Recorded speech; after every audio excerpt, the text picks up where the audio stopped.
Education Watercolour Days. Just to mention some of the important brushes which useful brushes and their necessary brushes. The first one is what's called a moss brush. It's a brush with lots of bristles, stand out, so it's quite thick, and it has to be quite soft, otherwise it can damage the paper. This is what's used to apply lots of water onto your work. You can use a wash brush as well, which is slightly, it's not quite as wide as this. The best brush, it helps to have a large flat brush. This is called a flat brush because it's wide and it's narrow. This particular flat brush is called a filbert brush because of the curved top, so the corners have been cut off. You compare it to a normal flat brush. You can see that's wide and narrow, but it's got a square top.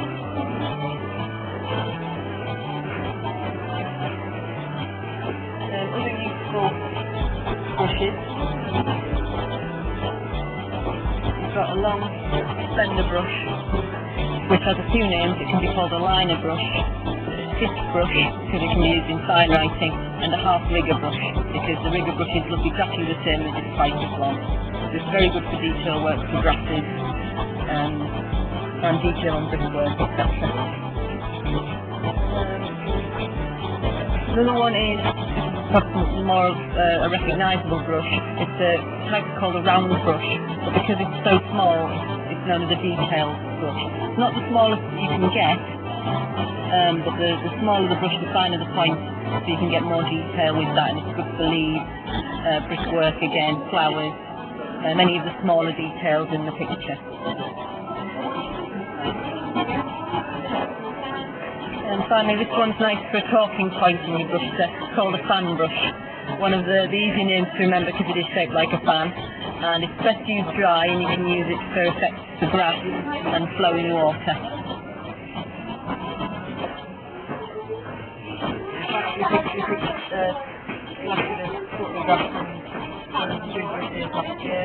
Alright, yeah.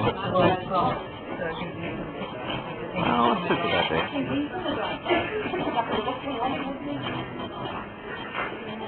What are you doing? And it's a size of digital card.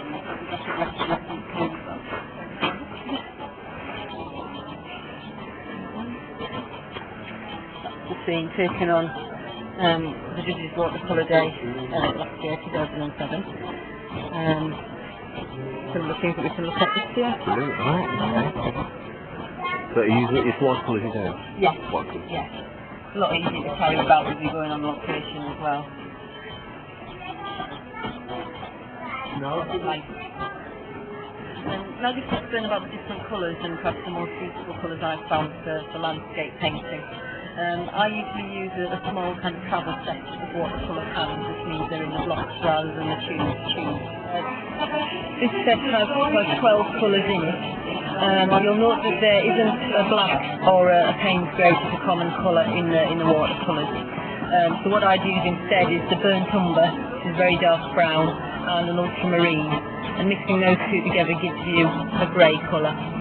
The other very useful colours are to have a couple of different versions of the primary colours. So here we've got two yellows, a slightly lighter one and a stronger one.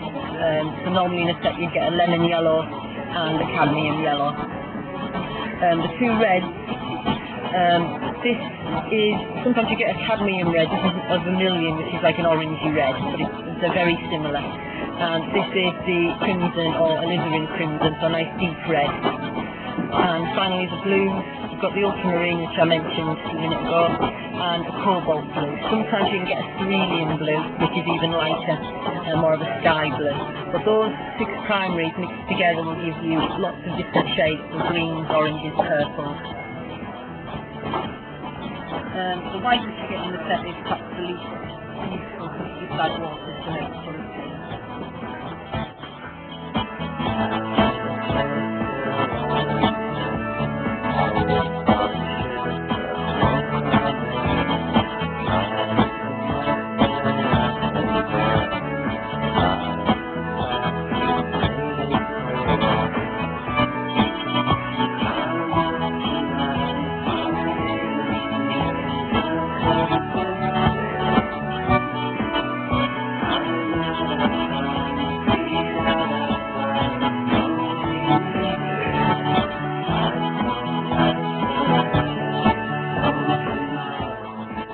darker shadows, so just adding some more blue and green together to get a darker mix.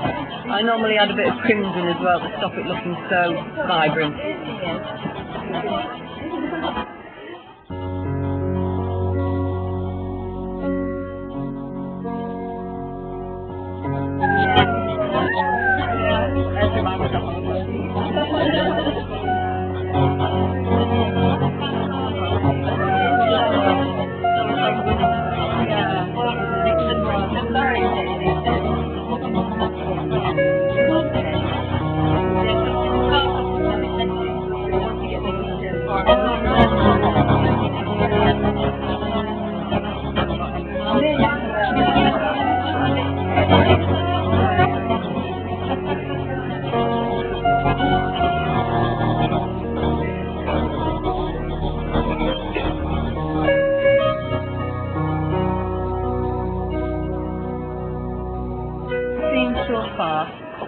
All I'm doing so far is just putting base washes on, so basically to block out the different areas, using a lot of wet on wet, which means putting clear water onto the paper first, and then adding the colours to it, which allows the colours to merge in a little bit. It stops the scene looking so static when all the colours are very sharp and separated from each other. So the greens are red, blues, and the violets here.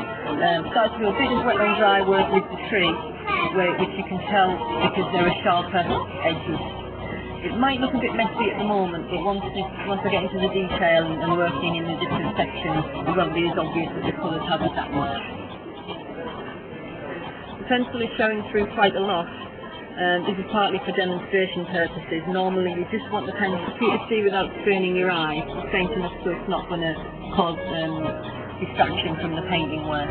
What you can do once you've drawn it out is if it is looking a bit too much, you can just rub an eraser over the mark diagonally just to break things a bit.